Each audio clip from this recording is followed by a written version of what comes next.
Hay preguntas que parecen simples, pero que esconden un misterio enorme.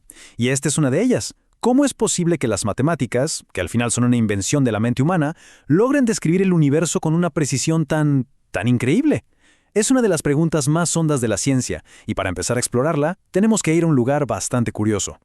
El físico Eugene Wigner solía contar una anécdota. Imaginen la escena.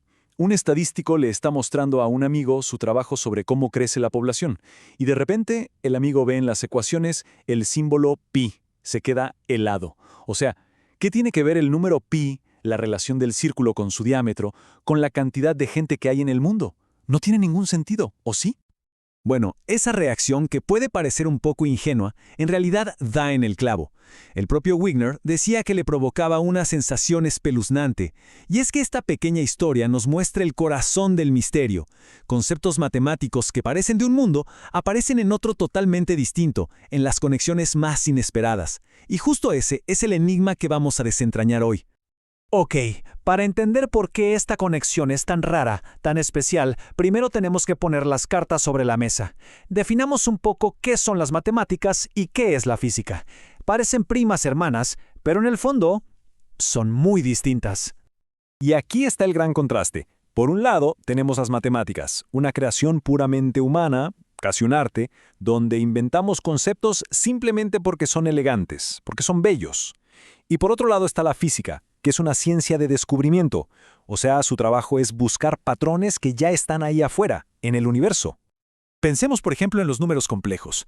A ver, en nuestro día a día no hay nada que nos diga que existen. Los matemáticos no los descubrieron, los inventaron. ¿Y por qué? Porque les permitían crear teoremas y argumentos de una belleza y una simetría increíbles. Es un mundo que se construye con lógica y estética, no mirando por la ventana.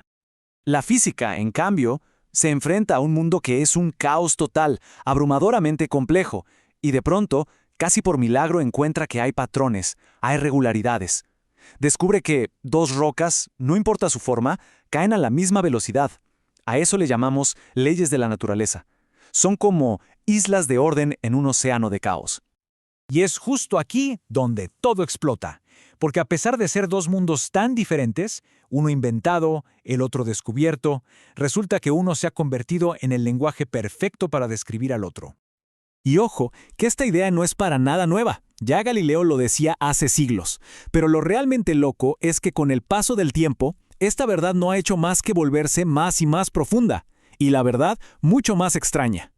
Porque el punto clave es este.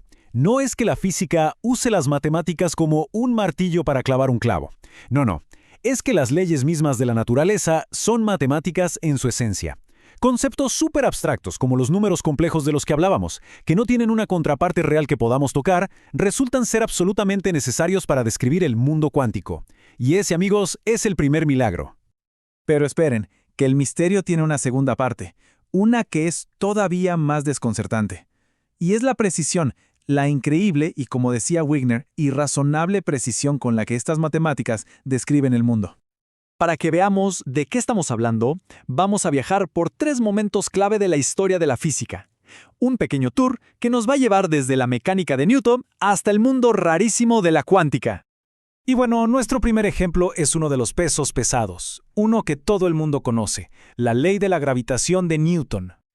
A ver, lo que es realmente asombroso de la ley de Newton es que fue un salto al vacío gigantesco. Se basó en muy poquitas observaciones que además no eran muy precisas para la época. Usó conceptos matemáticos súper abstractos como la segunda derivada, que no son nada intuitivos. De hecho, la idea de que dos objetos se atraen a distancia, sin tocarse, le parecía al propio Newton algo repugnante. ¿Y cuál fue el resultado? Bueno, la ley, que en la época de Newton tenía una precisión de más o menos el 4%, hoy sabemos que es correcta con un margen de error de menos de una 10.000%.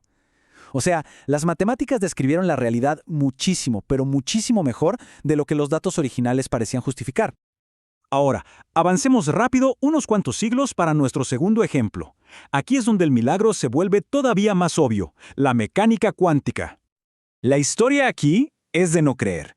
Los padres de la cuántica tomaron una parte de las matemáticas súper abstracta, el cálculo de matrices, y la aplicaron a la mecánica, y luego fueron un paso más allá, y usaron esas mismas matemáticas para resolver problemas muchísimo más complicados, como el átomo de helio, donde las reglas originales ya ni siquiera aplicaban. ¿El resultado? Un auténtico milagro. El cálculo que hicieron del nivel de energía del helio coincidió con los experimentos con una precisión de 1 parte en 10 millones. Es como decía Wigner, sacamos de las ecuaciones algo que nosotros no habíamos puesto ahí. La matemática, por sí sola, reveló una verdad del universo que nadie había metido en la fórmula.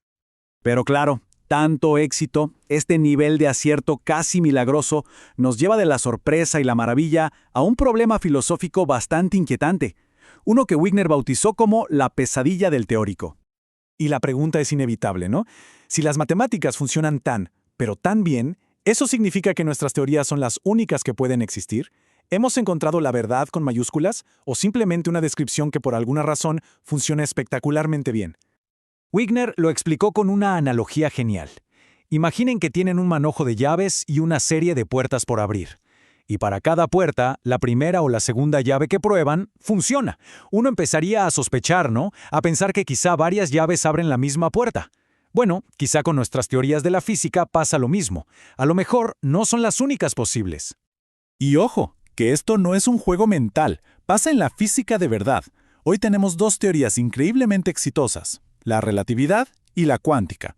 Una describe lo gigante, como las estrellas, la otra lo diminuto, lo subatómico. Cada una usa un tipo de matemática completamente diferente. Y lo más importante, son incompatibles entre sí. A día de hoy, nadie ha podido unificarlas. Entonces, ¿con qué nos quedamos? ¿A qué conclusión llegamos? Quizá la mejor forma de verlo no es como un problema que hay que resolver, sino como lo que es. Un regalo. Un regalo profundo y totalmente misterioso. Wigner lo que propone es que esta irrazonable efectividad de las matemáticas no es algo lógico que se pueda demostrar, sino que es una ley empírica del conocimiento. ¿Qué quiere decir esto? Pues que es algo que simplemente observamos que es verdad una y otra vez, aunque no tengamos ni idea de por qué funciona. Es como un pilar fundamental de la ciencia que aceptamos por fe, una fe, eso sí, que está respaldada por una cantidad de evidencia abrumadora. Y eso nos deja aquí, con la conclusión tan humilde y poética de Wigner. Esta capacidad asombrosa de las matemáticas para describir el universo es, en sus palabras, un regalo maravilloso. Un regalo que nos permite descubrir los secretos de la naturaleza, incluso si el propio regalo sigue siendo y quizás siempre será el mayor de todos los misterios.